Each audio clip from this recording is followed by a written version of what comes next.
Takbir. Takbir. Haleluya, kami persilakan.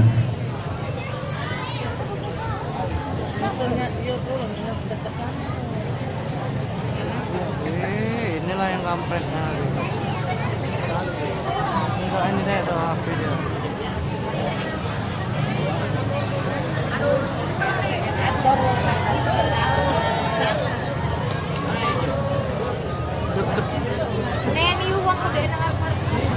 Assalamualaikum warahmatullahi wabarakatuh. Waalaikumsalam. Hamdan wa syukran lillah. Wassalatan wassalaman ala rasulillah wa ala alihi wa sahbihi wa mawalah. Allahumma salli ala sayyidina wa habibina wa maulana Muhammadin wa ala alihi wa sahbihi ajma'in. Amma ba'du, qala Allah ta'ala fi kitabihil karim. A'udzu billahi minasy syaithanir rajim. Bismillahirrahmanirrahim.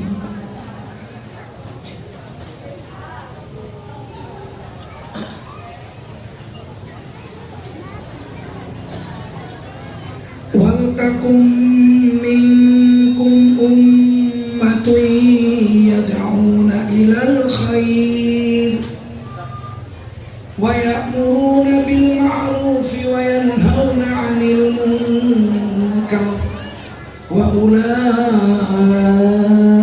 humul muflihun.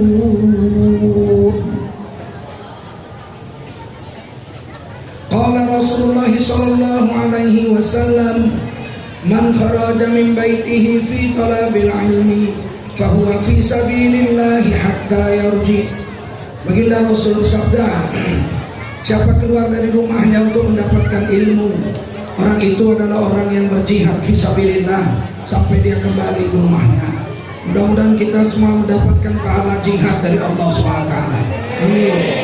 Sadaqallahul azim wa sadaqa rasuluhun nabiyul karim wa nahnu ala dhalika minasy syahidin wasyakirin walhamdulillahi rabbil alamin. Para ulama, tuan-tuan guru yang mulia, ada Ustaz Hadi Hasanul Sauti, Ustaz Sofian, ada orang tua kita Ustaz Sabino, bapak ibu semua, para umaro, bapak lurah, bapak kepala lingkungan yang berhadir dan muliakan Allah SWT, bapak ibu hadirin wal hadirat rahimakumullah. Wajiblah kita bersyukur pada Allah SWT. Salawat dan salam kita sampaikan untuk baginda Rasulullah SAW. Saya minta tolong suara saya serak, karena tadi malam saya ceramah, mikrofonnya nggak bagus, jadi saya jerit 2 jam, suaranya habis. Tolong diam semua. Kalau kita bicara, malaikat pergi. Ini kita sedang dipayungi malaikat. La yaqudu qaumun yadhkuruna Allah illa hafathumul malaikah. Kalau satu kaum duduk rapat-rapat begini di ribuan orang, masya Allah, maka turunlah malaikat dari langit memayungi mereka dengan sayap-sayapnya, dan malaikat memanggil kawan-kawannya sehingga mereka bersusun sampai ke langit dunia. Lebih banyak malaikatnya yang datang malam hari ini daripada manusia yang ribuan ini. Tapi kalau kita cerita-cerita dia pergi, buat apa kita duduk situ, orang mereka aja ngobrol kok. Ngapain kita menghormati majelis mereka? Malaikat pergi, rugilah kita. Dan diamnya itu belakangan anak-anak itu suruh duduk yang paling sudut sana.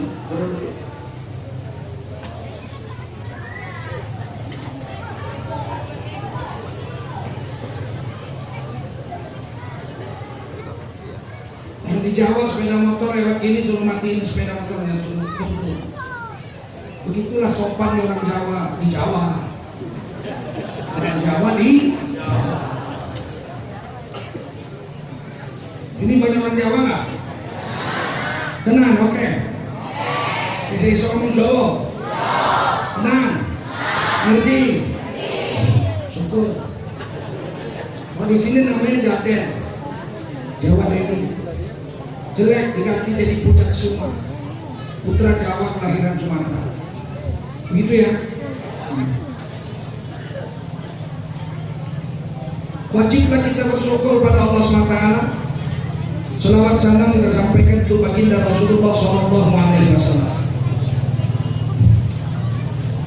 Ciri-ciri Islam mau bangkit itu ada ciri-cirinya. Ciri-ciri Islam mau bangkit adalah ketika anak-anak muda mulai mau ambil bagian dalam urusan agama. Saya lihat yang hadir malam ini sekitar 70% adalah anak-anak muda yang umurnya 40 tahun ke bawah. Kalau anak muda Indonesia sudah mulai mau terlibat dalam urusan agama, itu berarti 5 atau 10 tahun lagi Islam akan berjaya di negeri ini. Selama 10 tahun ini saya setiap tahun umroh. Jemaah haji Indonesia adalah jemaah yang muda-muda. Jemaah umroh Indonesia yang muda-muda 40 tahun ke bawah. Kalau Turki, India, Pakistan, Bangladesh, Cina, Maroko, itu yang umroh yang tua-tua, 60, 70 tahun baru umroh. Tapi kalau Indonesia 40, 30, 25, 18 tahun pergi umroh. Haji 40, 25 udah naik haji. Rata-rata anak muda 70% anak muda yang pergi haji pergi umroh. Begitu juga ke masjid.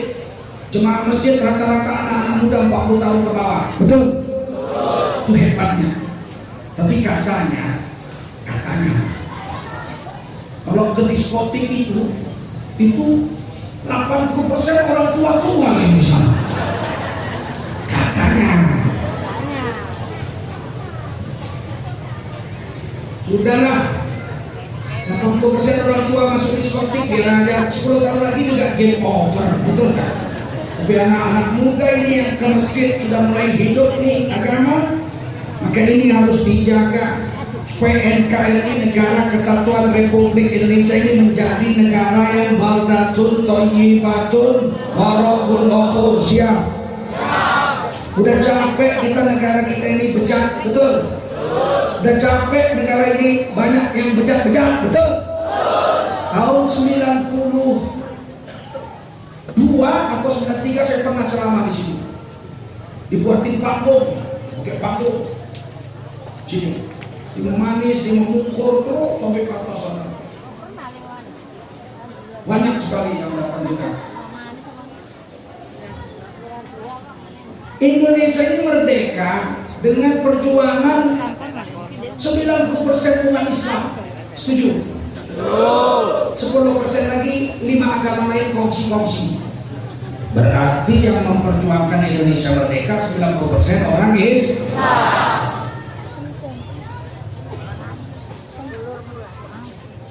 Tapi ketika sudah merdeka, orang-orang Islam mulai dipinggirkan.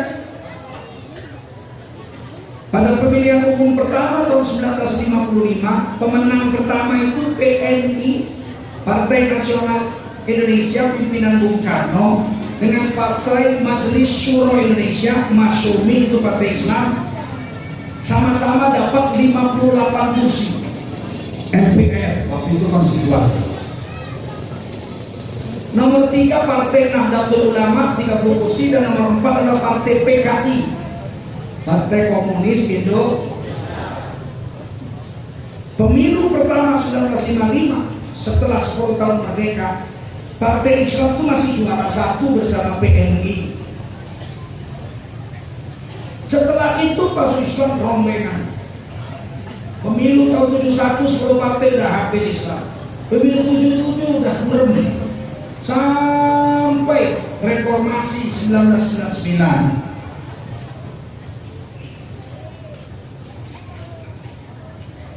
Diadakan pemilu. di kumpul-kumpul yang nama-namanya Islam lah, P3, PKB, Partai Keadilan, belum Partai Keadilan, belum ada, Sejahteranya belum ada. Di kumpul-kumpul PBB semua dapat 43%. Tapi 43% itu di dalam sidang MPR kompak berhasil mendudukkan Gus Dur, seorang ulama, jadi presiden. Jadi 43% kita, sisanya lagi 47% lagi bukan partai Islam. Tapi karena kita kompak, kita berhasil mendudukkan Gus Dur jadi presiden tahun 19 pemilu itu, 1999 setelah pemilu. Tapi saya, Gus Dur itu kemudian dipitnah sedemikian rupa, dibilang korupsi, Bulog Gate, korupsi Brunei Gate. Akhirnya Gus Dur dijatuhkan setengah jalan. Sampai wafat Gus Dur tidak pernah terbukti korupsi. Paham? Tapi yang penting sudah jatuh dulu, nggak usah jadi presiden lagi. Sejak itu Islam habis, partai Islam habis. Padahal waktu pemilu setelah reformasi itu ulama-ulama mati-matian berjuang. Kita dapat 43% itu, berhasil mendudukkan Amin Rais ketua MPR, tokoh reformasi orang Muhammadiyah itu mantan ketua umum Muhammadiyah. Presidennya Gus Dur mantan ketua umum Nahdlatul Ulama. Ketua DPR-nya Akbar Tanjung mantan ketua Himpunan Mahasiswa Islam Indonesia HMI. Kita udah bangga tuh menangin. Presidennya ulama, ketua MPR-nya mantan ketua Muhammadiyah, ketua DPR-nya mantan ketua HMI Akbar Tanjung. Kita sudah tahu apa pula. Gus Dur dijatuhkan, Amin Rais habis, Golkar diambil orang lain, Akbar Tanjung out. Sejak itu Islam di Indonesia tidak berperan lagi. PBB malah tahun kemarin nggak masuk Senayan, Partai Bulan Bintang. Padahal yang paling konsisten memperjuangkan Islam di DPR MPR itu adalah Partai Bulan Bintang. Mereka terang-terangan asas partai PBB, asas Islam terang-terangan. Yang lain nggak sebut Islam, yang lain asasnya Pancasila dan Undang-Undang Dasar 1945. Yang berani bilang berasas Islam siapa? PBB. Tidak benar. Orang Islam itu 88,7%. Berapa? Disebut semua 88,7%. Sebut semua. Sejumlah 230 juta dari 262 juta rakyat Indonesia. 230 jutanya orang Islam, 88,7%. Tapi saya mendengar anggota DPR RI itu 40% bukan orang Islam. Nah, kita ini 88,7% orang Islam. Tapi yang duduk di DPR RI mewakili orang Islam itu tambah 10% lagi agama lain, ternyata 40% bukan orang Islam. Kemana ada orang Islam namanya? Milih siapa kamu semua orang Islam? Orang-orang Islam yang duduk di sana yang 60% lagi, tidak pula orang-orang yang petarung, militan, bela agama, enggak. Ada anak PKI duduk sana. KTP-nya Islam tapi nulis buku, aku bangga jadi anak PKI. Jadi anak PKI bangga.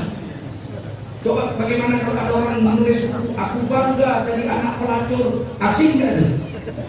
Hah? Aku bangga jadi anak PKI, anggota DPR RI.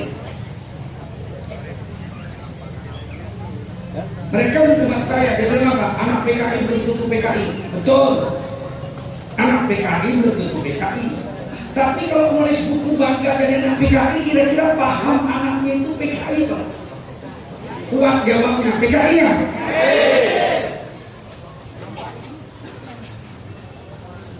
bukan anak teroris. Anak teroris belum tentu teroris, betul? Betul? Coba bagaimana kalau anak teroris nulis buku, aku bangga jadi anak teroris, kira-kira ditangkap apa enggak? Lah kenapa aku bangga jadi anak PKI nggak ditangkap? Padahal PKI itu partai terlarang, betul? Dilarang dengan keputusan MPRS nomor 25 tahun 1966. PKI komunis, Leninisme dan ateisme terlarang di negara Indonesia. Kok boleh orang bikin buku aku bangga dari anak PKI gak ditangkap? Dan ketika tentara Republik Indonesia TNI mensweeping menangkap buku-buku tentang PKI, tiba-tiba ada yang kepanasan merah, jangan di-sweeping bung. Kalau perlu dipecat TNI yang mensweeping dan menangkap buku-buku PKI. Ini yang keberatan buku PKI di Bragos ini kira-kira orang Islam atau PKI? Islam atau PKI? Kalau ada rumah pelacuran ditutup oleh wali kota, terus tiba-tiba ada yang protes, jangan tutup tempat pelacuran, jangan tutup tempat pelacuran. Kira-kira dia itu orang soleh atau pelacur? Woi, orang soleh atau pelacur? Pelacur itu kalau bahasa sininya apa? SK keharusan, pekerja seks. Mereka itu bukan pekerja bayar pajak atau mengkakok. Kalau di sini orang sini bilang pelacur apa? Yang kuat apa? Jangan malu-malu.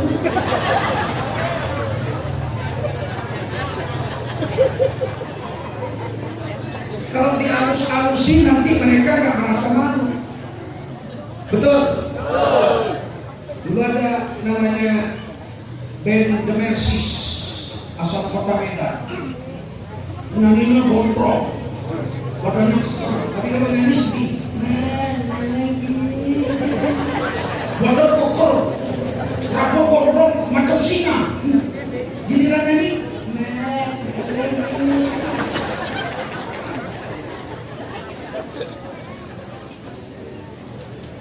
band The Mercies inilah yang mulai menghaluskan kata-kata pelacur itu, diganti jadi pramlia. Mengapa di dunia ini selalu menertawai, gitu ya?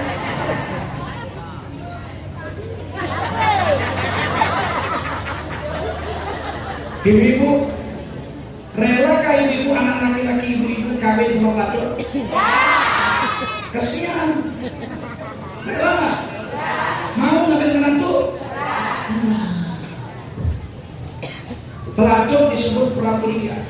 Masih mendingan kus-plus. Kalau kus-plus, bunga di tepi jalan. Bunga di tepi jalan, alangkah indahnya. Mana ada bunga di tepi jalan, hitam kena asap diesel, bos. Betul? Ada 1000 bunga di taman kok ngambil bunga di pinggir jalan. Bunganya tai ayam pula.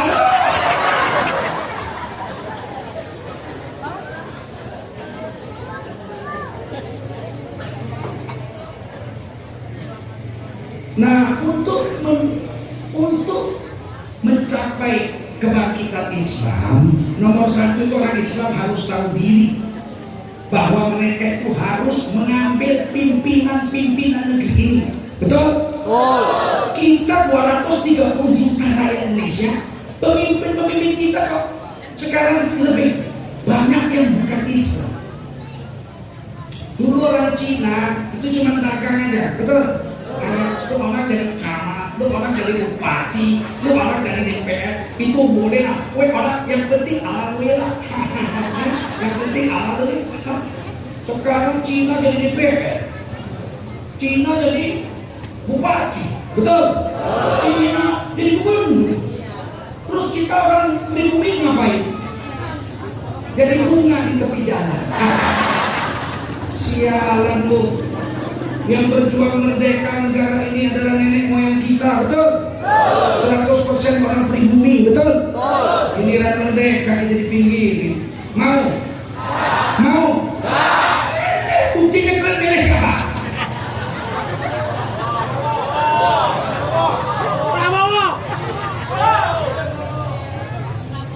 Medan, kota Medan itu 70% orang Islam, 30% bukan orang Islam.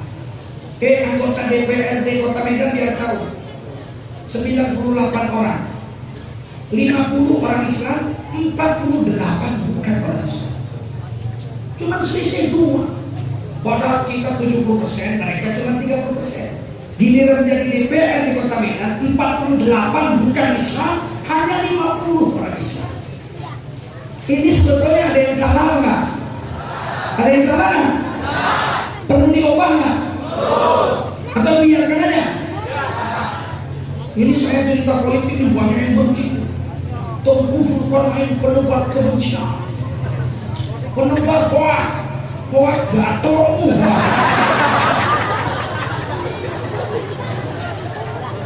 Yang saya cerita ini kenyataan, betul? Nyata. Kadang-kadang kita sendiri secara politik pun sekarang kita nggak lagi hebat. Partai Islam nggak menang di Senayan. Wakil-wakil rakyat kita pun tidak membela agama. Kalau mereka banyak, macam di Medan itu 48, dia kita 50. Apa yang terjadi? Ketidakadilan. Dengan bungkus keadilan, bungkusnya keadilan, kenyataannya tidak.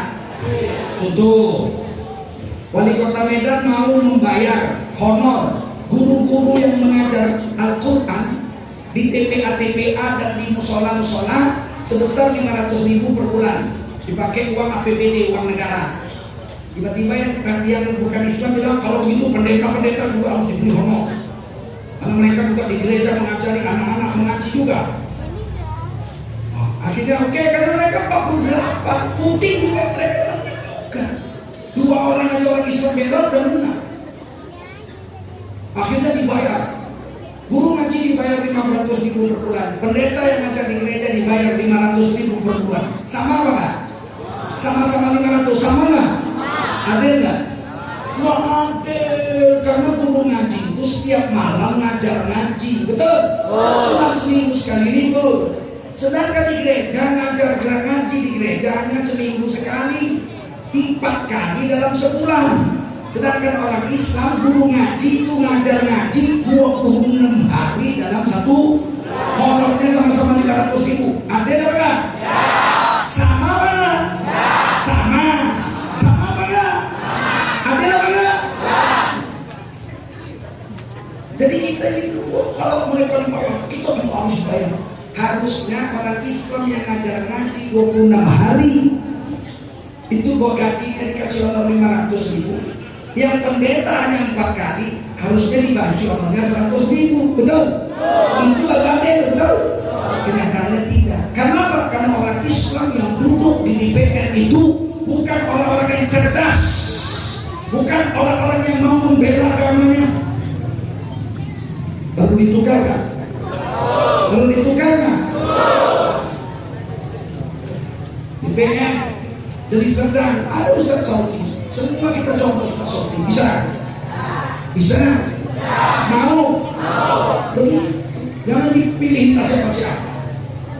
Di Medan itu ada anggota DPR provinsi namanya Zulkarnain, tapi Kristen. Zulkarnain makan babi. Namanya Zulkarnain tapi makan babi. Nah, kita pikir dia Islam juga. Kita contoh, padahal dia bukan Islam.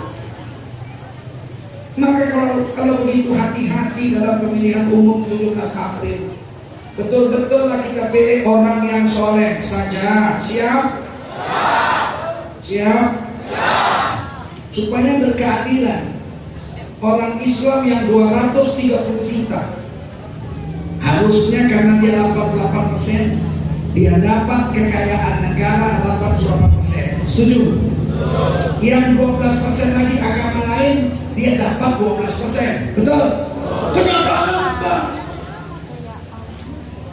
Ada satu orang keturunan Cina punya kebun sawit 5 juta hektar. Ketika sawit 4 tahun yang lalu masih bagus harganya, taruh tak untung 1.000 aja 1 kilo.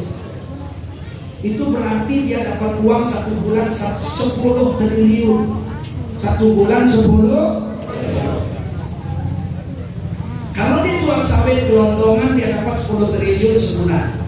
Satu orang pengusaha keturunan Cina. Tapi dia tidak jual sawit. Sawitnya dibikin jadi minyak CPO. Minyak CPO-nya tidak dijual semua, dijadikan minyak goreng. Pabrik minyak CPO-nya dia punya. Kebun sawitnya dia punya, pabrik minyak CPO-nya dia punya. Udah jadi minyak CPO, mau dibikin minyak goreng, dia bikin pabrik minyak gorengnya dia punya. Udah jadi minyak goreng, mau dijual harus dibungkus plastik, betul? Dia nggak beli plastik dari orang, pabrik plastik dia bikin sendiri, pabrik plastiknya dia punya.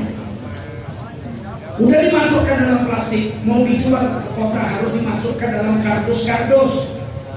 Dia nggak datang ke KPU minta kardus KPU.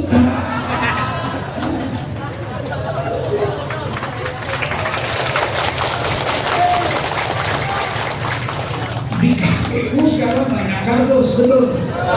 Dia nggak datang ke KPU minta kardus, bikin pabrik kardus sendiri. Udah dimasukkan minyak gorengnya ke dalam kardus, mau dibawa ke kota harus diangkut. Dia nggak sewa pengangkutan logistik orang, dia bikin perusahaan logistiknya dia punya sendiri. Udah dibawa ke kota, sampai ke kota harus jualnya di mall. Dia nggak numpang barang-barangnya di mall orang, dia bikin mallnya dia punya sendiri. Gila banget. Mall cuma ada di kota, nggak bisa ke kampung-kampung. Maka di kampung-kampung dia bikin maret sampai ke ujung tempat monyet kawin. Dia punya semua. Sekarang saya tanya, kita orang pribumi dapat apa? Jadi supirnya, jadi tukang bikin kardusnya, betul? Jadi tukang jualnya, betul? Ini adil enggak? Adil enggak? Mau berubah enggak? Ganti ke sini.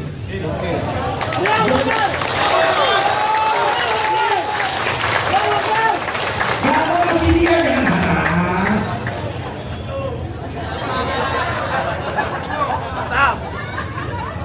Jangan harap. Setuju?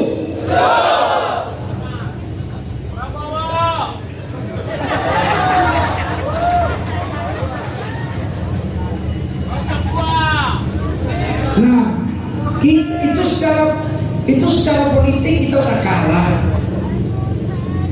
Banyak pembesar kita itu pro mereka, bukan pro rakyat.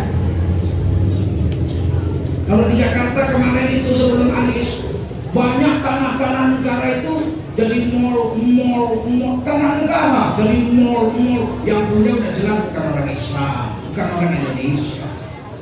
Dikontrak 80 tahun, 60 tahun, 80 tahun itu tanah negara.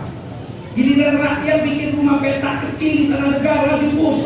HP, kamu melanggar peraturan, melanggar peraturan.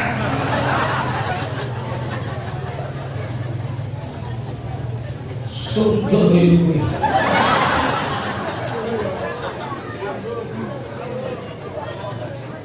Pengusaha keturunan Cina bisa punya ladang sawit hektaran, ribuan hektar, jutaan hektar.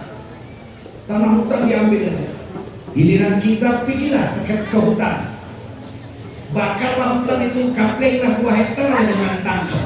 Betul nggak?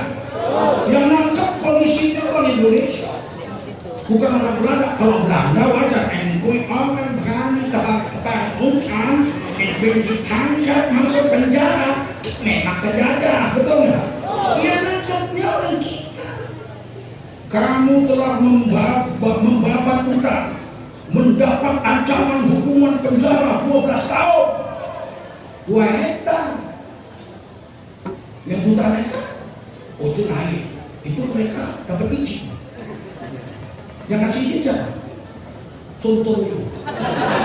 Anak dulu. Bagaimana kita besok? Ustaz jangan menghasut. Ustaz harus adem, menebarkan kasih sayang. Adem. Kalau ceramah adem. Kalau mau adem kau masuk kulkas. Sama otak-otakmu bertumbuh.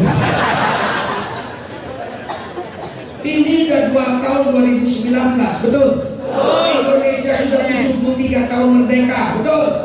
Tapi kita bukan tambah hidup seneng, tambah menang. Sekarang harga sawit jatuh 600 perak. Rakyat setengah mati. Pengusaha itu disuntik oleh Bank Indonesia, Bank Indonesia, bukan Bank Indonesia, Bank Mandiri, Bank macam-macam, sebanyak 7,2 triliun dikasih pinjaman. Udah ngerampok tanah negara 80 tahun, 60 tahun dia kuasai jutaan hektar, giliran sawit jatuh dia disuntik lagi triliunan, duit kita rakyat Indonesia, betul? Giliran rakyat yang punya 2 hektar, 4 hektar, 2 hektar ngadu, Pak, apa? Sekarang sawit 600, Pak. Terus itu karet zaman SBY 25.000, Pak, sekarang 3.500, paling banter 4.000. Maka ada yang 3.000 di daerah-daerah tertentu seperti di Pulau Rupa, itu 3.000 sekilo karet. Apa kata Bapak itu? Kalau sawit dan karet itu harganya murah, maka diganti saja dengan tanaman jengkol dan kedelai. Contoh lo yuk. Tak tonton dah semua. Apa yang nggak ngerti apa itu yang disebut komoditi? Tapi insinyur pertanian, saya aja sarjana sastra yang dibilang komoditi, ya nggak? Komoditi itu ada 2. Komoditi ekspor dan komoditi lokal. Karet, sawit, teh, kopi, coklat itu komoditi ekspor, dijualnya ke luar negeri. Uangnya dolar, mendongkrak devisa negara, betul? Kalau komoditas lokal itu dimakan rakyat sendiri, jual belinya pakai rupiah, tidak mendongkrak devisa negara karena devisa itu dalam uang sawit, karet, komoditas ekspor disuruh ganti jengkol. Jengkol mau diekspor kemana? Mau diekspor ke Amerika? Kuda Amerika kan nggak mau makan jengkol. Kudanya nggak mau. Apalagi orangnya. Kita kirim jengkol orang Barat, orang Amerika kan? And what is this? Ini apa? Ini jengkol, Tuan. Kalau dimakan kencing bau, Tuan. Dengar, and gue gila ya. And semua buang makan itu kencing bau ya. Gue sontoloy banyak kenduk. Belum pernah 73 tahun merdeka terjadi perbuatan sebodoh ini, betul? Betul? Kalau rakyat Indonesia menuruti nasihat itu, menanam jengkol 10 juta hektar saja, itu hasilnya ribuan juta ton jengkol. Dijual kemana? Oh, itu gampang. Nanti saya akan keluarkan keputusan supaya semua dibikin jadi keripik jengkol.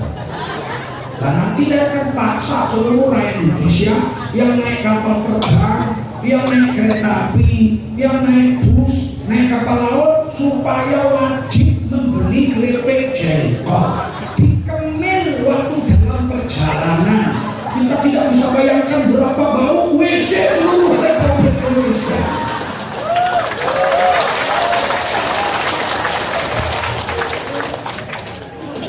Ini kalau saya ceramah begini ada yang protes saya tadi dimasukkan di Twitter apa YouTube bapak itu Ustaz setan, anak babi, begini gantengnya babi. Menebar kebencian. Kita bukan apa-apa.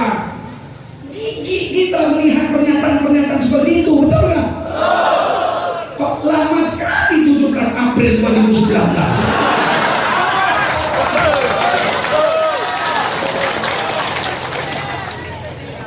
Kita ini sekolahkan ibu kita sampai gelar doktor supaya pinter, betul? Kalau bego ngapain sekolah, betul ya? Main gitaran demi gitaran. Bila berjaga berkata, hidupnya berbuka. Mau kita sekolah kok disuruh bego? Paham? Kalau orang Islam bersatu, kita akan menjadi kekuatan yang tidak bisa dikalahkan. Sebab kita 230 juta dari 262 juta. Belanja ada. Kita ini nggak sadar bahwa ini kita hebat. Kita pikir kita saya kan orang miskin. Saya cuma orang miskin. Tinggalin aja di limau manis. Gimana limau manis? Nggak ada di peta. Orang Islam itu kalau bersatu kuat, betul. Orang Islam itu di Indonesia 230 juta. Kalau makan minum kita sebulan 500 ribu, berapa? 500 ribu kali 30, itu berarti sekitar satu hari 12 ribu. Kalau 500 ribu makan minum kita sebulan 30 hari. Tapi kata anggota PDIP katanya 50 ribu bisa 3 hari makan. Saya coba juga. Belanja saya di warungnya Mas Sari. Bukan rumah saya. Saya bilang itu apa? Mangga harum manis. 2 plastik sini sama saya. Nah, 2 plastik berapa nih? 50 ribu. Saya liatin gitu, mangga 2 kilo 50 ribu. Bisa cukup 3 hari. Cukup sih tapi becek. Makan mangga 3 hari. Kayak gitu menjadi DPR. Belum jadi udah membunuh-bunuhi kita, betul nggak? Gimana nggak jadi? Ada lagi partai belum lahir, udah bilang poligami harus dihapuskan. Kan tidak adil. Kalau poligami nggak boleh ada sejak merdeka, Presiden Indonesia yang kelima nggak ada. Karena Ibu Megawati lahir dari hasil poligaminya Bung Karno. Betul?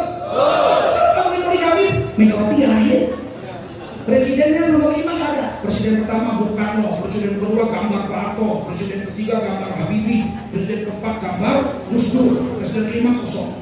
Lo kosong? Nggak lahir. Poligami haram. Poligami itu boleh, betul? Apa? Boleh, tidak wajib, tidak sunnah, tapi boleh. Kalau ada laki-laki istrinya stroke, nggak bisa lagi jalan di tempat tidur, kencing, buang air besar di tempat tidur, si suami kan nggak mesti menceraikan istrinya, betul? Istri yang stroke itu diurusin sama suaminya sampai mati, karena dia cinta lagi istrinya. Tapi dia mau menumpahkan kemana? Menumpahkan kemana? Tentulah dia nikah lagi, betul nggak? Istri pertama diurus, betul? Ini namanya alternatif. Apa namanya? Jadi nikah 2, 3, 4 nggak wajib. Buktinya saya istrinya cuma 1. Kenapa saya istrinya 1? Karena saya tidak mau repot. 1 aja hapus, 2 hapus, 3, 4 begini jalan. Kenapa Ustaz? Kue terlalu comot.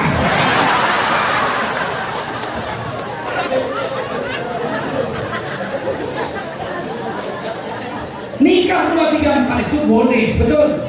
Bukan wajib. Jangan dihapus. Karena kalau dihapus nanti orang terpaksa berzina, betul? Belum apa-apa. Kami akan hapuskan syariat Islam. PKI yang benci dengan Islam PKI, betul? Perda syariah dihapus.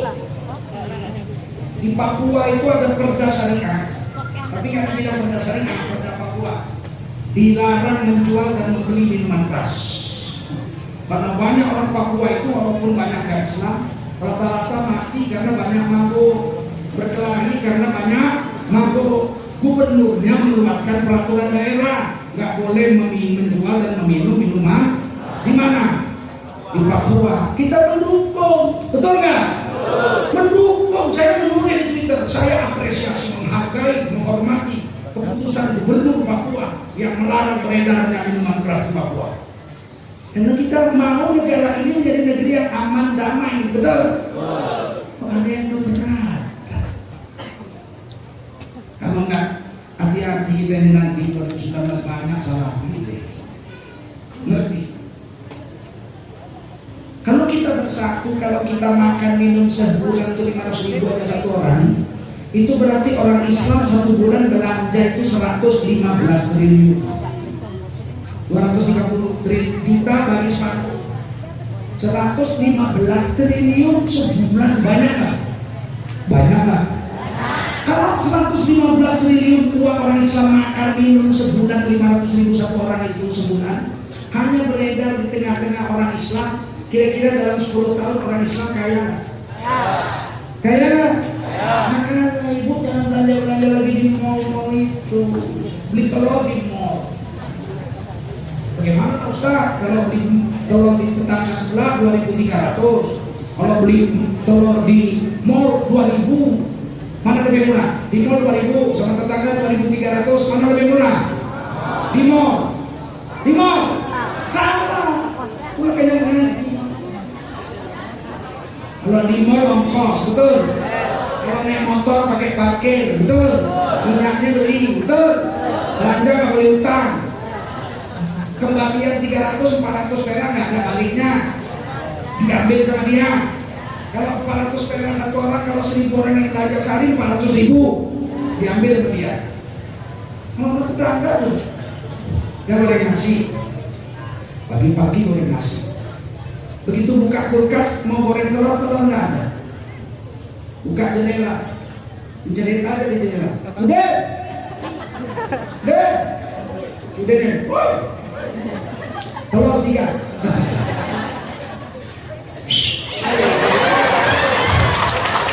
Telur 3. Lari-lari anak sendiri bawa telur. Ini om, telur 3. Digoreng. Makan. Habis mandi sambil mau pergi kerja lewat naik sepeda motor singgah di warung subi. Telur berapa 3 deh? Ya, 4.600. Dibuka dompet nggak ada nih. Rupanya udah dirokok bininya tadi malam.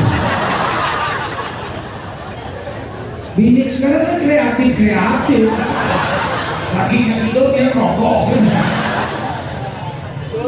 Kata suaminya sudah ini, aduh, maafin. Kenapa? Dompet kosong. Ada tuyul Palembang. Siapa? Bini gua. Bukan duit. Gampang bang. Kita kan tetangga. Gak usah bayar dulu, gampang nanti aja. Minggu depan ada ya? Oh. Minggu depan dia bilang, aduh Din, gak dapet duit Din. Terus gimana? Untuk gajian 3 minggu lagi Din. Memang semenjak 4 tahun ini Din, aduh susah semua Din. 4 tahun ini mengharap semua Din. Ya udah nggak apa-apa, nanti tunggu gajian aja. Bisa, betul. Coba ke mall, gitu beli telur sekilo, mau bayar kasirnya anaknya. Memang, pak. Itu jokin ngomong. Gue bilang tahu, orang tahu. Tapi kok nggak ngomong-ngomong betul begini? Lu kerja, jadi gue kok ngomong mah. Yo begini, aku itu orang duit. Terus yo tarik di sini. Orang ini sopan, lah gue kira aku. Aku kira kan mungkin ini 10 tahun jadi kartu nih, ada kartunya di kartu langgan. Aku kira kan 10 tahun, ini kartunya kartu langganan. Gue anakku masuk utang telur 26.000 aja nggak bisa deh. Yo ada. Ayo sopan. Tapi bapakmu. Bapak pun oleh. Oh, sudah oleh. Nang menang gendruwo pun nggak apa-apa. Tapi bapak nggak bisa utang. Bayangkan, langganan 10 tahun, anaknya yang jadi kasir, punya kartu anggota langganan 10 tahun, utang telur raja sekilo nggak boleh. Betul? Ini kapitalis apa bangsa Indonesia yang berketuhanan Maha Esa atau kapitalis? Kapitalis. Masih mau belanja situ? Yang jawab 3 orang. Masih mau belanja situ? Belanja 212 Maret. Saham kita bersama, betul? Kalau kaya itu siapa yang kaya? Belanja ke warung Mbak Bejo, belanja ke warung Mbak Udin, belanja ke warung Mbak Soimah, belanja ke warung kampret. Masih ada namanya orang Indonesia si kampret? Masih ada? Aduh, cebong. Cebong ada juga? Anaknya kolok.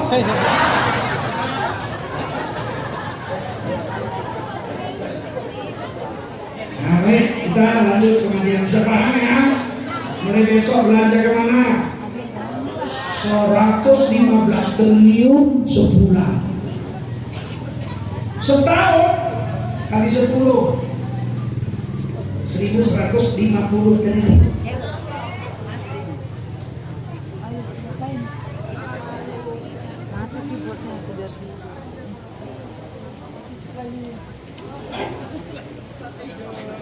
Coknya kesepak. Nah, oke, bagus. Insya Allah ya, berjayalah kita pemilu pilih orang soleh, siap? Mulai besok belanja sama tetangga, siap? Udah beres tuh, pemimpin beres, ekonomi beres. Amin.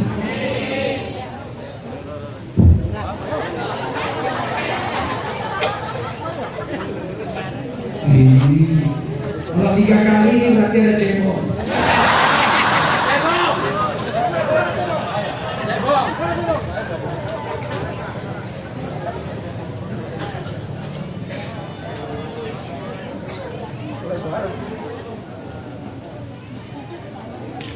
Untuk mewujudkan Islam dalam diri kita, kita harus mujahadah, berjihad, berjuang mati-matian.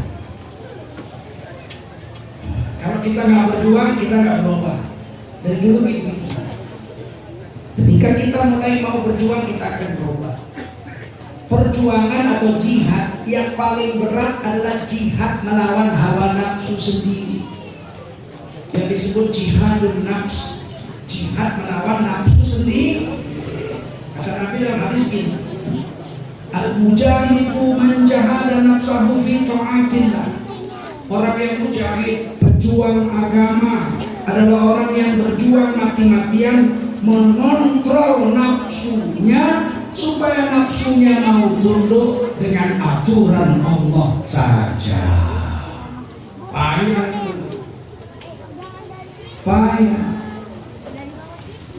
Perempuan misalnya, perempuan itu nafsunya 9, berapa? Berapa? Laki-laki nafsunya 1, berapa? Ini laki-laki soknya nih, belum kawin, semua perempuan dipotongin.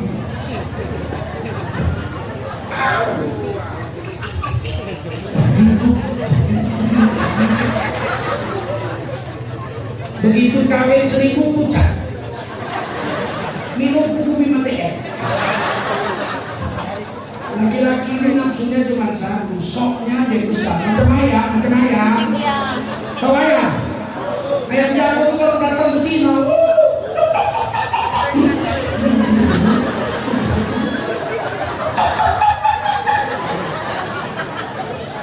Padahal sekali aja, sekali langsung.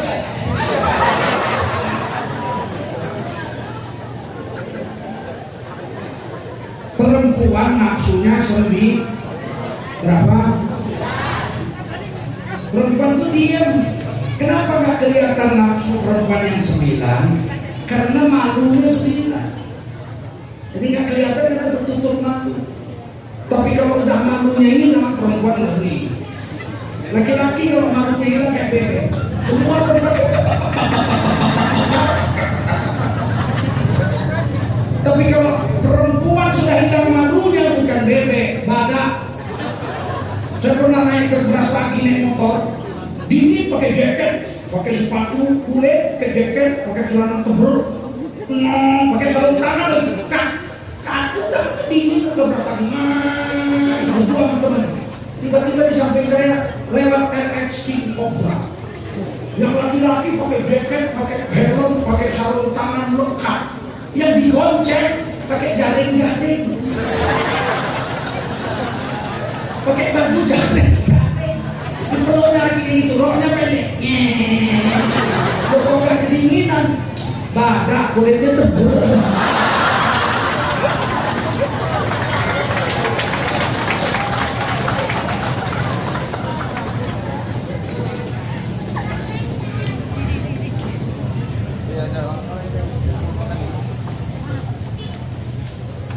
Untuk membuat wanita itu menjadi tunduk nafsunya, Allah bikin peraturan. Salah satu misalnya tutup aurat.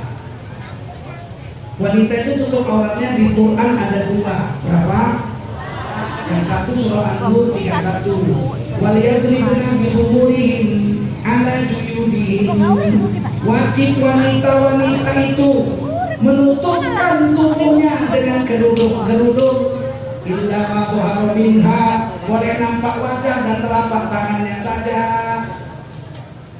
Tapi kerudungnya itu panjang sampai dadanya. Kerudung panjang sampai. Lalu orang pakai kerudung dililitkan di leher kayak ular kobra, kurang panjang. Ngerti? Ukuran kerudung sampai dada itu Quran An-Nur 31. Tiba-tiba Menteri Dalam Negeri kemarin mengeluarkan peraturan menteri. Semua pegawai negeri, lingkungan Kementerian Dalam Negeri, kalau pakai kerudungnya wajib dimasukkan ke dalam baju. Ya kayak ular kobra. Kata Allah sampai dada, betul? Protes, kita protes, ulang-ulang protes, saya juga protes. Karena itu melawan Undang-Undang Dasar Pasal 92. Negara menjamin tiap-tiap warga negara untuk memeluk agama dan menjalankan agamanya masing. Islam perempuan tutup kerudung sampai dada. Kok disuruh masukkan baju, kita protes. Nggak lama keluar peraturan baru, peraturan yang lama itu dicabut. Inilah peraturan kura-kura, bulus. Baru keluar kepalanya sebentar, masuk lagi. Kenapa perempuan disuruh tutup aurat?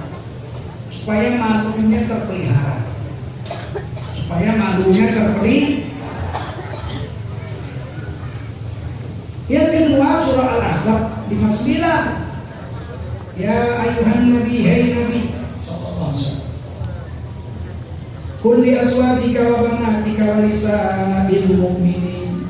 Perintahkan kepada istri-istrimu, anak perempuanmu dan seluruh istri laki-laki beriman sampai hari kiamat, yudnina alaihinna min jalabibihin. Wajiblah mereka menutup seluruh tubuh mereka dengan jilbab mereka.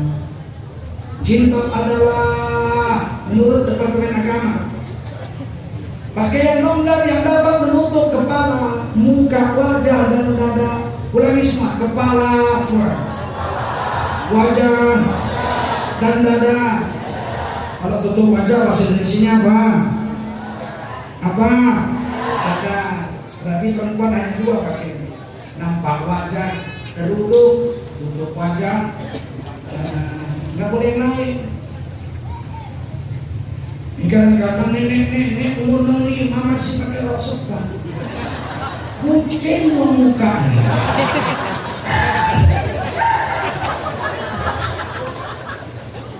Gak tahu malu. Untuk muka. Kalau nampak mukanya, kerudung sudah bagus. Tapi kalau ada yang pakai kerudung itu di belakang saya lihat ada pakai cadar. Jangan diajari, lihat ibu pakai kerudung, lihat perempuan pakai cadar, Batman. ninja. Itu pakaian surah Al-Ahzab 59. Paham? Sekarang saya tanya, mana lebih bagus wanita itu? Nampak wajah atau tutup wajah? Mana lebih bagus? Nampak wajah? Biar dikenali sama Jainuddin kecil. Mana lebih bagus? Buka-buka atau tutup? Tutup. Kenapa itu buka? Lebih bagus tutup. Kenapa? Karena perempuan itu cantiknya itu di wajah. Orang jatuh cinta karena lihat wajah. Nggak ada orang jatuh cinta karena lihat jempol. Ada. Dulu ada lagu keroncong tahun 60-an. Judulnya Terkenang-kenang.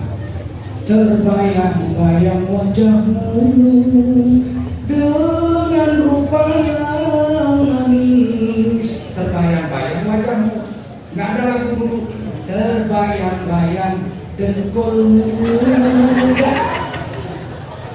Walaupun dengkul aurat wajib ditutup, berdosa kalau diperlihatkan, tapi nggak ada orang jatuh cinta karena lihat dengkul.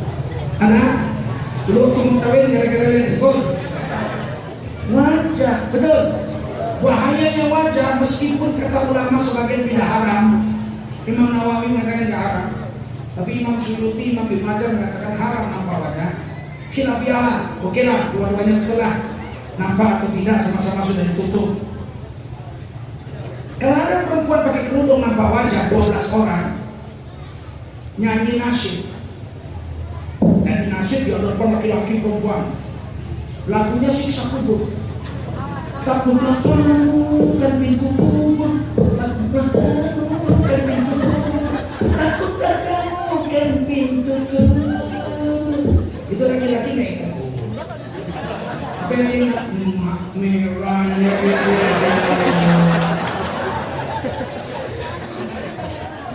Paham? Jangankan lihat wajah, lihat bibir. Wanita itu sesungguhnya menarik. Ada perempuan ke masjid, diletakkannya sepatunya di tangga, dia sholat dalam masjid. Laki-laki masuk ke masjid, letakkan sepatu di tangga, dia lihat ada sepatu perempuan, dia lihat ini. Perempuan, mana perempuan ini? Lihat lagi, emak yang kecilnya sepatunya ini. Main langsung cetak, itu kakinya aja sebegitu mungilnya. Bagaimana betisnya? Itu perempuan, paham? Kalau laki-laki enggak, laki-laki sholat, letakkan sepatu di situ, masuk sholat. Terus datang perempuan, lihat sepatunya, wow. Sepatunya sudah segede ini, bagaimana kakinya? Gak ada, betul nggak? Betul? Berarti perempuan itu memang menarik hati. Jangankan bibir, sepatunya. Paham? Bahkan suaranya. Meskipun dalam mazhab Imam Syafi'i suara wanita bukan aurat, bukan aurat. Tapi suara wanita sangat berbahaya bagi laki-laki. Contoh nih, biar pas. Kalau ada di satu kampung itu rumah dulu lah, rumah tepas, rumah gede. Tiba-tiba ada laki-laki kesakitan dari mulai jam 9 malam. Aduh,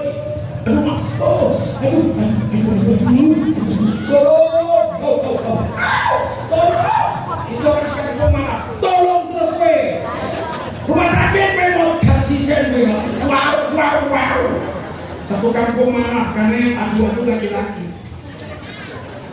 Coba yang ada perempuan.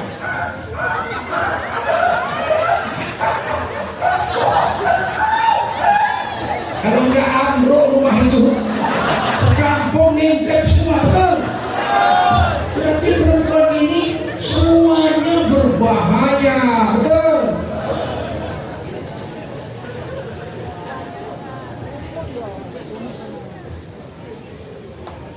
Makanya ibu disuruh oleh Allah tutup aurat, cuma nampak wajah aja, tutup sekalian aja, supaya ibu punya malu dan terjaga ibu dari laki-laki bejat-bejat itu, betul?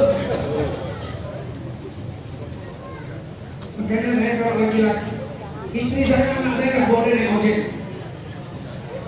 Naik ojek nggak boleh. Itu ojek itu semakin banyak ojek di Indonesia itu membuktikan pemerintah telah gagal menciptakan lapangan kerja bagi rakyatnya. Setuju? Setuju? Oh. Istri saya nggak saya kasih naik ojek, anak saya perempuan nggak kasih. Kenapa? Bahaya. Bukan ojek ini kalau yang nenek-nenek dia ngerti agama. Nek bukan mahrum, tahu begitu? Mahrum. Coba naik anak gadis, rem mendadak. Kalau yang naik mama masih seksi, 75 kali ngerem.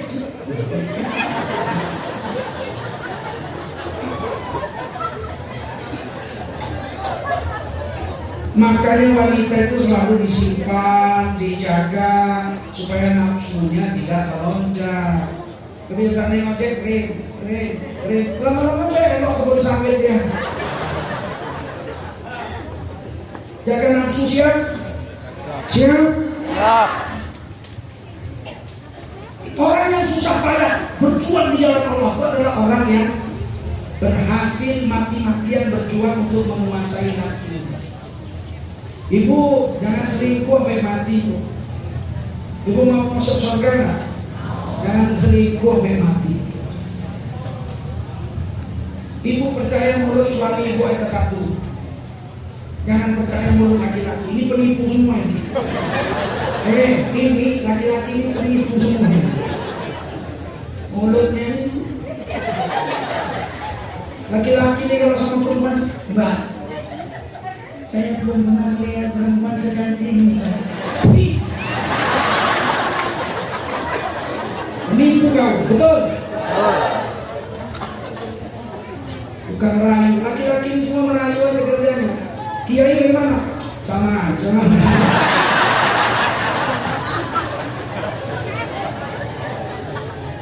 Laki-laki ini kalau sama istrinya kasar. Istrinya pagi-pagi bangun pakai mandi, pakai bedak, pakai baju merah, dibentak. Pagi-pagi pakai baju merah, ampunan. Nanti kalau ditanya lembu, manalah ada lembu dalam rumah. Pokoknya memarahi bininya. Begitu keluar dari rumah, lewat perempuan pakai baju merah, dimarah dia buka, dia liatin, wee. Pagi-pagi sudah pakai baju merah, wee. Waduh, wajah akoknya merah. Waduh, pendukung monyong putih ya. Kalau bininya kena bentak, kalau bini orang, wee. Ini laki-laki, semua begitu.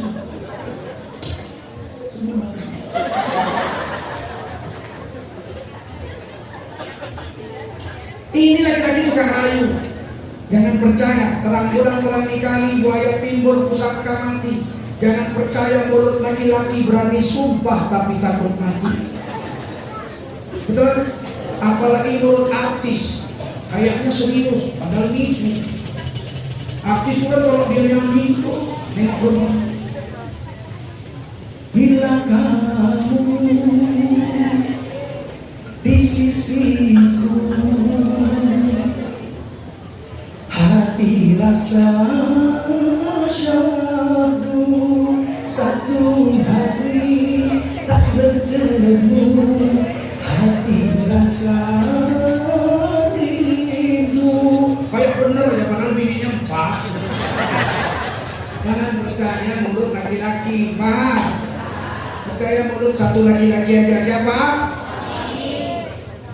Harus berjuang. Memanglah suami orang kadang-kadang lebih ganteng, tapi suami orang, biarlah suami itu pedek tokek pesek bengek, tapi suami itu halal. Betul?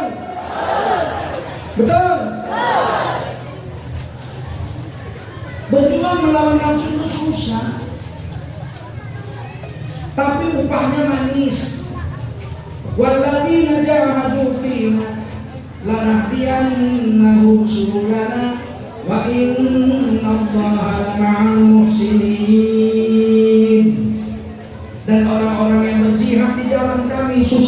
dalam menegakkan agama kami. Lanahdiannahum subulana, pasti kami Allah akan menunjukkan kepada mereka dengan pasti. Dua kali pasti, lamnya pasti, nya pasti. Kalau la pasti, nahdiyannahum, pasti kami Allah akan menunjukkan kepada mereka dengan pasti. Subulana, banyak jalan-jalan menuju keridhaan kami. Harus dilawan. Kadang sedih, anak muda mabuk. Apa hebatnya mabuk? Minum tua. Ada murid saya dulu minum tua, saya lewat berhenti, putar balik.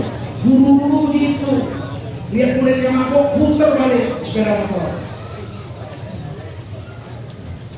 Panggil murid, sore, berhenti, Pak, maaf saya Pak, saya minum air dan kata-kata.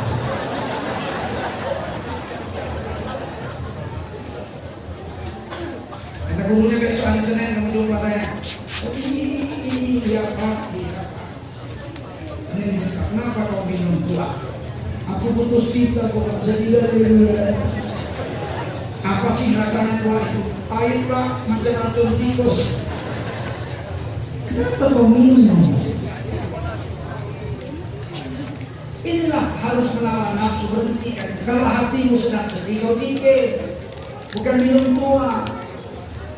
Minum tua apa hebat minum tua? Jalan 500 meter 2 jam setengah baru sampai. Yang maju selangkah mundur 3 langkah.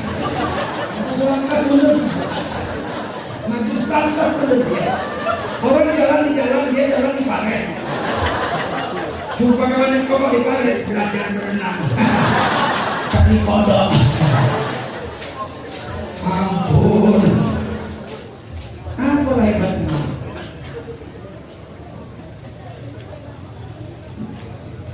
Pemabuk mau kawin nggak mau pulang sama pemabuk.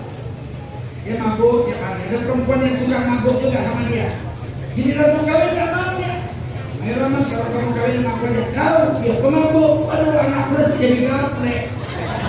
Nggak mau. Si pemabuk mau kawin sama gadis yang baik-baik, betul nggak? Begitu yang lama ditolak. Ditolak mabuk lagi. Bukannya tak mencintai, bila ku minta jauhilah diriku.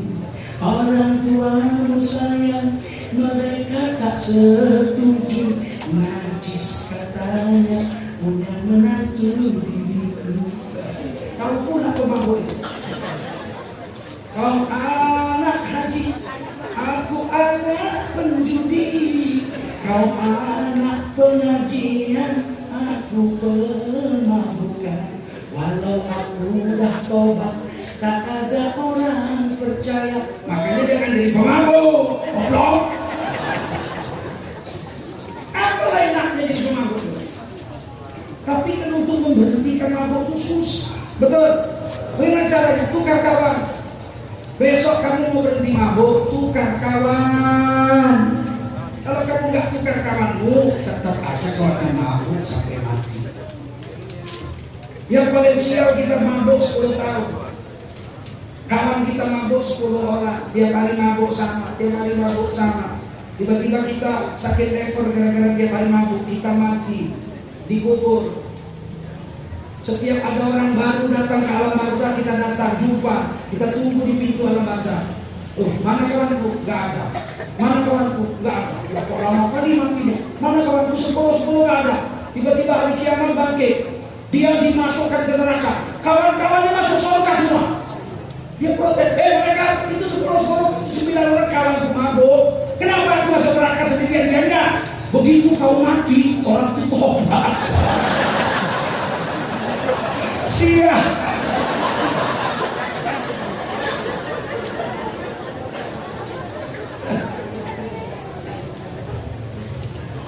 Lawan nafsu solo yang anak muda ya.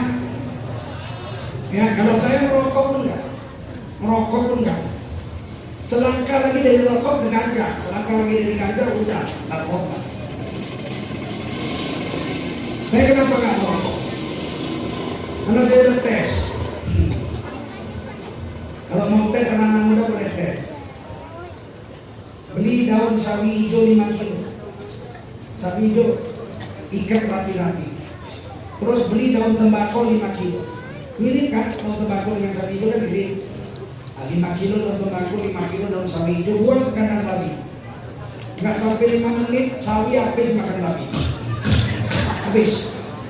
Anehnya daun tembakau tak ada satu pun babi mau makan. Ditintuk-tintuk sampai babi lumpur, nggak ada satu babi pun mau makan daun tembakau. Ambil lagi rokok yang paling mahal. Apa yang paling mahal? Jinsansu. Aku nggak tahu lah, jinsansu. Beli 10 ikat, 10 bungkus ikat pakai benang rapi-rapi. 10 bungkus jinsansu. Buat ke kandang babi. Tidak akan ada satu babi pun mau makan tembakau. Makan rokok, diinjek-injek sampai jadi lumpur. Babi nggak mau makan rokok, nggak mau makan tembakau. Anehnya babi mau makan taiknya sendiri.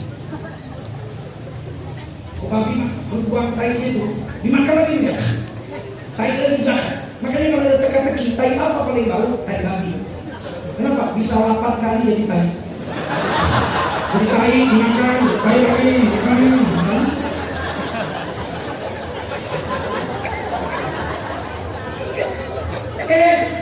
Ayam kita kurung lah ayam 3 minggu nggak usah kasih makan sampai lemes.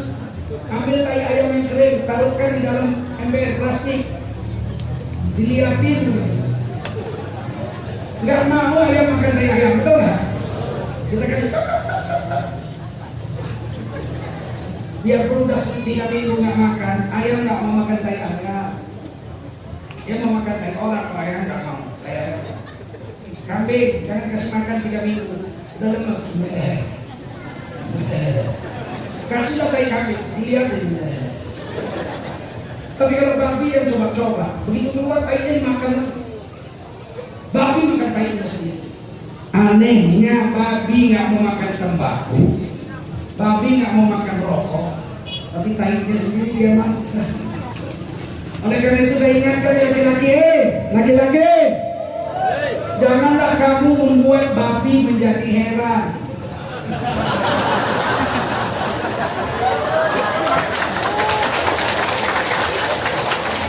Kalau ada orang merokok di depan babi, dia bilang,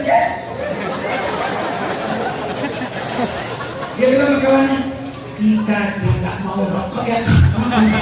Dia mau, berarti dia lebih babi.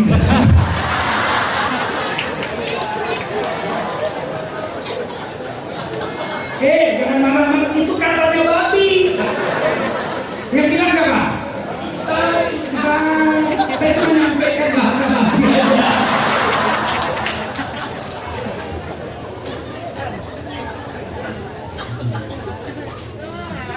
Kalau kita berhenti merokok cukup 21 hari.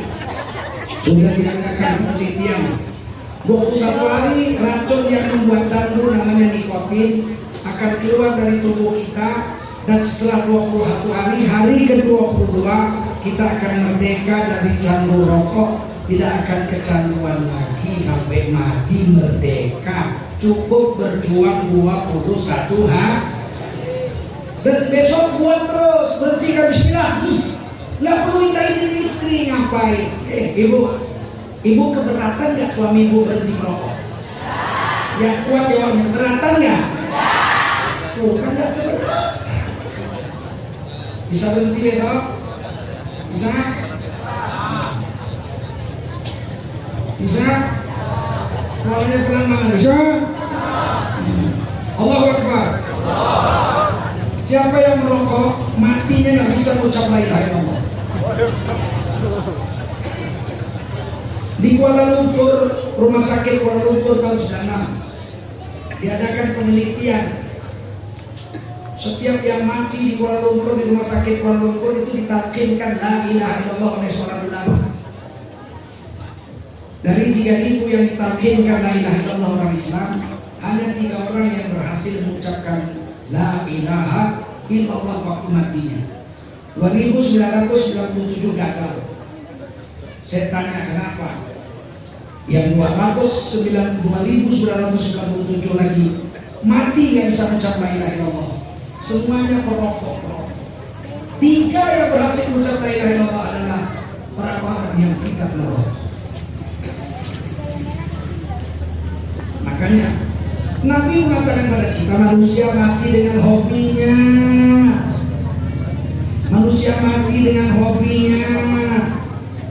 Kalau hobinya main perkutut, bangun pagi belum sholat subuh, belum sahur, belum sahur, nggak lama nanti baru,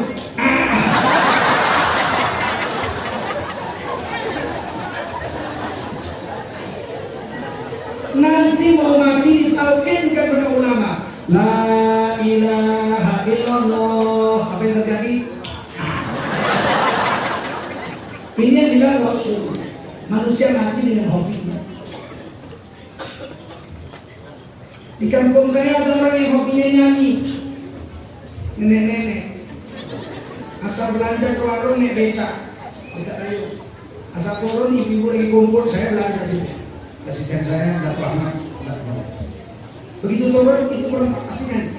Bola. Satu hari dia turun dari becak, dia langsung nyanyi. Bola, ditepuk jatuh, dipegang udah mati. Mengucapnya apa? Karena yang Allah. Manusia mati dengan hobinya, paham? Yang hobinya joget, asal joget. Penjoget ini kalau nggak mabuk dikit nggak asik, mabuk dikit aja. Tidak. Udah saking mabuknya jatuh tangannya.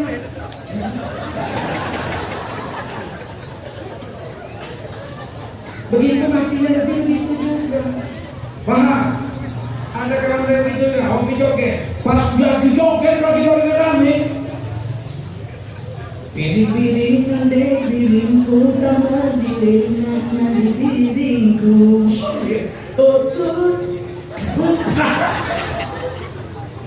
Paham? Carilah hobi yang kita mati dengan hobi itu. Hobi zikir, mati sedang. Hobi baca Quran, mati sedang baca Quran. Hobi sholat sunat, mati sedang sholat. Hobi puasa sunat, mati sedang. Hobi ke masjid 5 waktu, mati sedang ke masjid. Mau? Siap? Supaya bangkit nih kita harus lawan nafsu, kita harus lawan.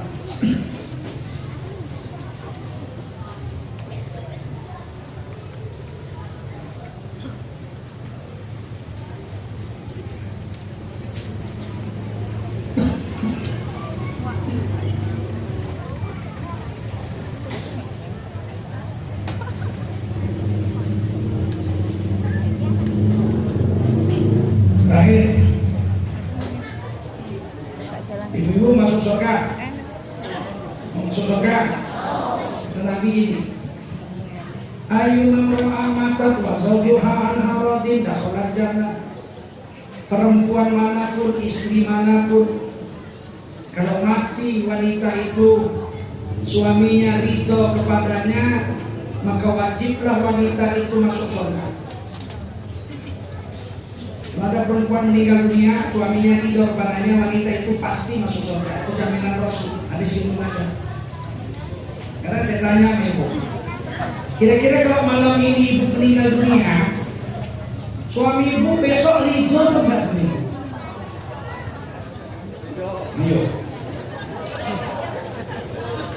Ayo, ridho nggak? Tidak. Ridho apa senang? Senang. Itu bedanya. Kalau suami ibu ridho ibu meninggal dunia, ibu ahli surga. Ridho itu bukan senang. Ibu meninggal dia nangis, ya Allah, ini istri terbaik yang aku miliki. Aku susah dihiburnya, aku senang dia ikut senang.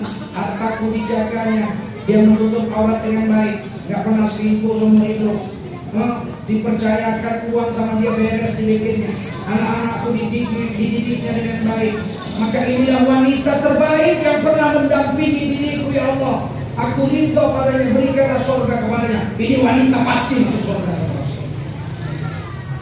Tapi kalau ibu meninggal dunia, suami senang, bahagia.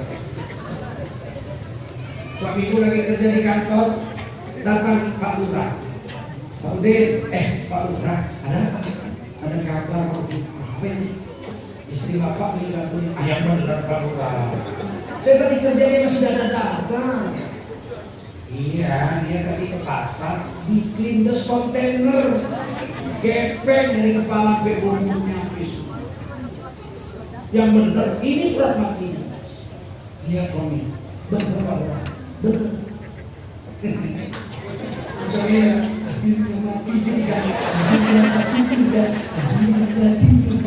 ibu ahli neraka.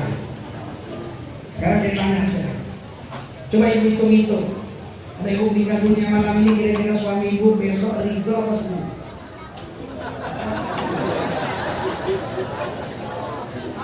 Gak berani jawab kan? Bagaimana meridho tiap hari dicek? Dilawan, suami sekarang banyak stres bro. Di rumah aja, dibentar aja, di rumah aja, gigi, oke? Rumah aja, mata aku nyangkut ke hidungmu aja, oke? Di rumah aja salah sekarang. Pergi suaminya 3 hari nggak pulang mati sekalian kalau nggak usah pulang. Kan stres suami kayak gini. Di rumah kena bentak, pergi kena bentak, pulang bawa duit 50.000. Apa ini? Duit berapa? Belanja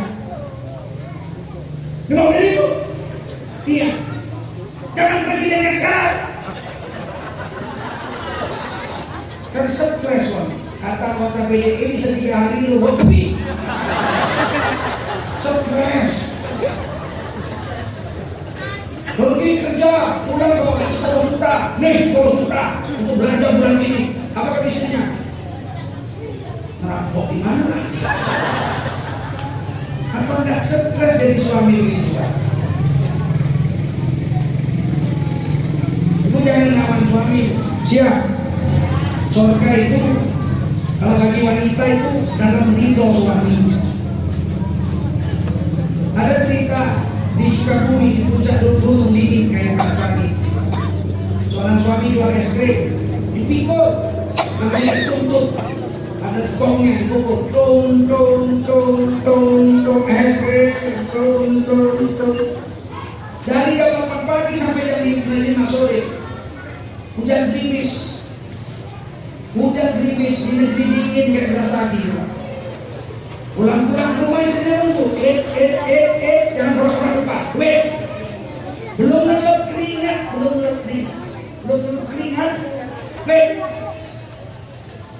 kata suaminya, hari ini nggak dapat duit nih, main judi lo,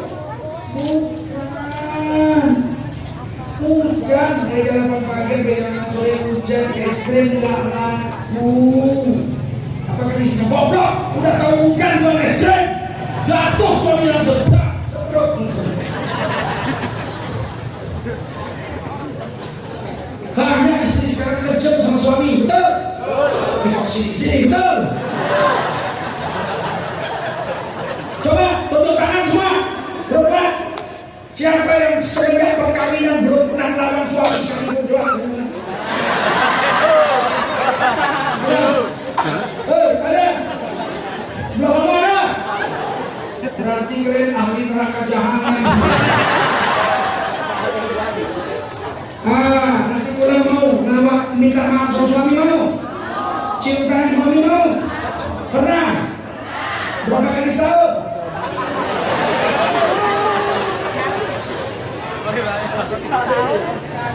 Kenapa sih kalau baik sama suami kenapa sih?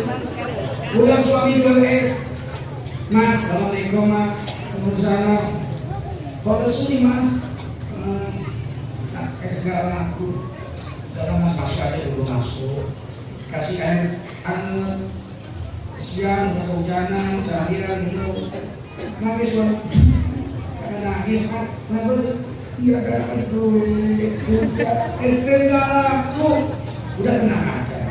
Terus makan apa kita malam ini? Ya makan es krim. Ini memang wanita isola ya. Kata suaminya, ini kan hujan dingin, masa kita pakai es krim dingin, hujan dingin. Tenang lah, saya panaskan sebentar es krim. Oh, kalau ada perempuan begini ahli surga nih perempuan. Siap untuk jadi ahli surga? Siap? Caranya gimana? Minum es krim.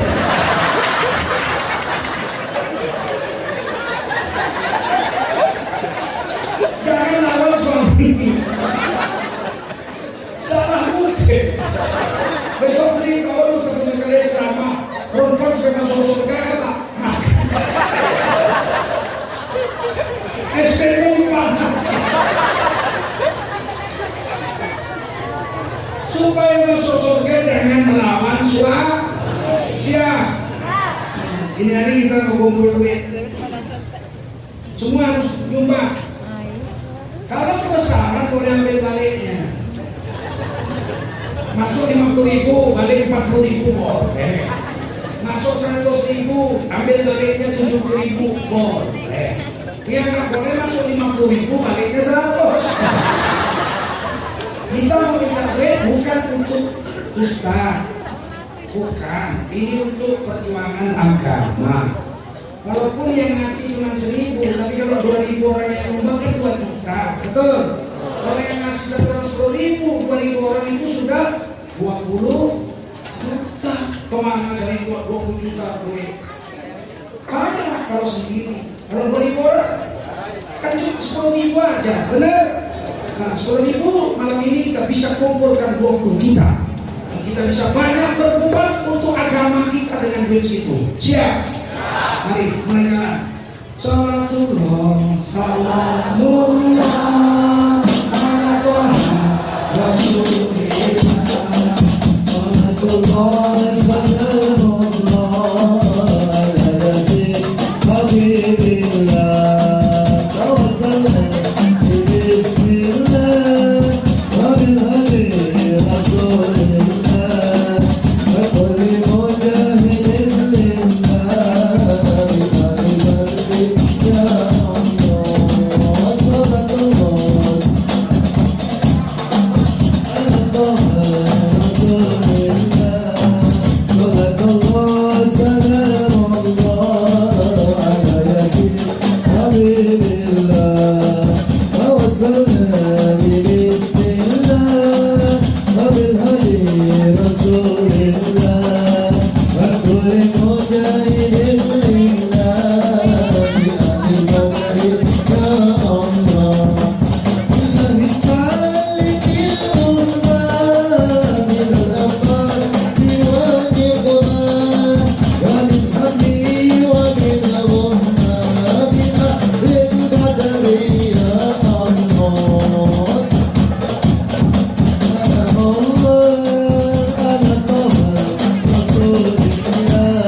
Bismillah, wa bil hadi